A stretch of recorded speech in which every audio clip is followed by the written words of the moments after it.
Ok amigos, a continuación vamos a resolver otro problema relacionado con los límites. En este caso nos piden específicamente el límite de cuando x tiende a 3 por la derecha y específicamente el límite de cuando x tiende a 3 por la izquierda. Sin embargo, en este ejercicio no vamos a estar interesados en el límite exactamente sobre el 3. No nos interesa qué pasa sobre el 3 o cuánto nos acercamos cuando nos colocamos sobre el 3. Queremos ver por la derecha y por la izquierda qué sucede. Tal vez para realizar un análisis un poco más profundo sobre este tipo de funciones, la cual es una función que tiene un radical con exponente par.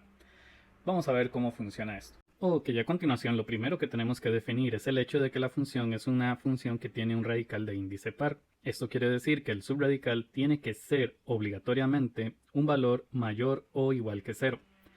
Recordando que si tenemos una x restando, podemos pasarla al otro lado de la igualdad a sumar. Entonces nosotros podemos reescribir esto como que el 3 tiene que ser mayor o igual que la x. ¿Qué estamos definiendo aquí? Estamos diciendo que los valores de la letra x no pueden ser mayores que el 3. Aquí dice específicamente que el 3 es mayor o igual que la x. Puede ser igual que la x, pero no es menor que la x. Entonces, si pensamos en cuáles son esos números que no son mayores que el 3, pues obviamente tienen que ser los números menores que el 3.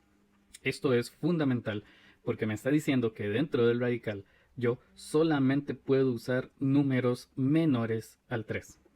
Entonces vamos a pensar en qué sucede si hablamos del límite de cuando x tiende a 3 por la derecha de la función g de x, es decir, de la función que tiene este radical. Cuando hablamos de la derecha del 3, estamos hablando de números que son mayores al 3.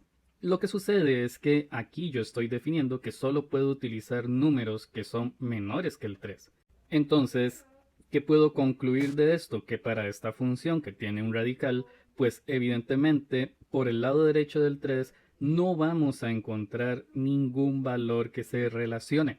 Sin embargo, ¿qué pasará si pensamos con respecto al límite de cuando x tiende a 3 por la izquierda de la función g de x? La izquierda del 3 está haciendo referencia a todos aquellos números que son menores que el 3. Y ya habíamos afirmado que esta expresión hacía referencia a todos los números que son menores que el 3. ¿Por qué hace referencia a los números que son menores que el 3? Porque la expresión dice que el 3 es mayor que la x y la x representa a todos los números que podemos usar dentro del subradical. Entonces, realmente lo que va a pasar aquí es que sí podemos sustituir el 3. Es decir, podemos obtener el límite mediante la sustitución directa. Si tomamos la expresión en donde había una x, ahora vamos a utilizar un 3 porque el límite es de cuando x tiende a 3 por la izquierda y nos vamos a dar cuenta que el resultado sería raíz de 0 igual a 0. Entonces el límite de cuando x tiende a 3 por la izquierda sería igual a 0, pero el límite de cuando x tiende a 3 por la derecha no puede ser igual a ningún número. Primero porque no tenemos ningún valor que me vaya a funcionar por la derecha del 3 debido a que la función se indefine dentro de los números reales. Y vamos a tener cuidado en esta parte porque estamos hablando de que estos límites están trabajando en el conjunto de los números reales. Y podemos cometer el error de creer que aquí vamos a pensar en los números complejos y realmente no, porque esto está definido dentro de los números reales. Más adelante, si nosotros queremos argumentar que vamos a trabajar dentro de los números complejos, entonces sería bueno pensar en qué sucede con un radical donde el subradical es negativo. Pero en este ejemplo estamos claros en que estamos trabajando con números reales. Por lo tanto, por la derecha del 3 no existe y por la izquierda del 3 es 0. A continuación vamos a tratar de resolver el siguiente límite, que es de cuando x tiende a 2 solo por la derecha. Tengamos cuidado, no hay que hacer otra cosa, solo por la derecha de esta expresión. Aquí vamos a comprender que siempre vamos a tener que tratar de sustituir de forma directa. Sin embargo, en el denominador podemos ver que el resultado que nos da es 0. Es decir, si tomamos la x y la cambiamos por 2 y lo elevamos al cuadrado, el resultado sería 0 en la calculadora. En el numerador el resultado sería, igual a 0, sustituyendo la x por el 2. Sin embargo, vamos a recordar que cuando esto pasaba, entonces nosotros teníamos que factorizar tanto el numerador como el denominador. Utilizando la inspección o el mode 53, que la mayor parte de ustedes utiliza, factorizamos el numerador y quedaría. Y en este punto podemos ver que hay un paréntesis que se ve muy parecido a otro. Y entonces debemos tener mucho cuidado porque no podemos cancelarlos hasta que se vean completamente iguales. Para eso vamos a hacer el siguiente procedimiento. Para poder cambiar el orden de los elementos de este paréntesis, nosotros debemos de pensar primero en que debe cumplir algunos requisitos. Por ejemplo, tenemos un menos dentro del paréntesis, en medio de los dos términos, si no, no podemos cambiar el orden de este paréntesis. A lo que me refiero es que, por ejemplo, en este paréntesis tenemos un más. Es por esto que ni siquiera vamos a tratar de pensar en cambiar el orden de los elementos que hay dentro del paréntesis. ¿Cómo logramos cambiar el orden de los elementos de este paréntesis? Pues simple, recordamos algo que hacíamos en matemática general. Colocamos un menos fuera de los paréntesis y entonces el límite se me convierte en lo siguiente. Y vamos a comprender que el hecho de colocar este menos aquí entonces nos permite que nosotros cambiemos el orden de este paréntesis. Recordemos cómo estaba este paréntesis.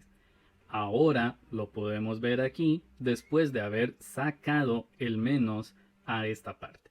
Vamos a tener en cuenta que aquí estamos simplemente en medio de una gran multiplicación, la multiplicación entre dos paréntesis. Entonces este menos que yo estoy escribiendo fuera del paréntesis, en realidad representa a un 1 imaginario negativo que estoy sacando del paréntesis y por eso puedo escribir el negativo en donde lo escribí. Podríamos escribirlo en medio de los paréntesis, pero hay que asegurarnos de escribir un por en medio del primer paréntesis y el signo negativo. Pero la mejor opción es escribirlo como lo estoy haciendo ahora. Si les cuesta un poco comprenderlo, pues hasta se podría pensar de manera memorística. Si queremos cambiar el orden de los elementos de un paréntesis, sacamos un menos y lo escribimos al principio de la expresión y con esto ya podemos cambiar el orden de los elementos de dicho paréntesis. A continuación podemos observar que en esta parte yo puedo cancelar este paréntesis con este paréntesis. Si puedo cancelar eso, entonces también recuerdo que este negativo que tenemos aquí no es buena idea mantenerlo en el denominador. Entonces reescribimos el límite de la siguiente forma. Y este límite ya lo podemos dar por un límite que se puede resolver mediante el método que vimos al inicio de este tema, el cual es el límite por sustitución directa. Entonces lo que vamos a hacer es sustituir la x por un 2, en donde vamos a tener cuidado, esto era una x, esto era una x. Y el resultado sería menos 7 cuartos. ¿Cuál es la diferencia entre este límite y los anteriores? La diferencia es que este límite sí se puede realizar mediante sustitución directa. Entonces no tiene una gran incidencia en cuanto al hecho de que sea por la derecha o sea por la izquierda. Realmente esto era irrelevante. Sin embargo, estamos resolviendo el límite que es cuando x tiende a 2 por la derecha y de esta forma también se puede resolver. Entonces realmente es un ejemplo muy simple. Esto sería todo por este video. Muchas gracias.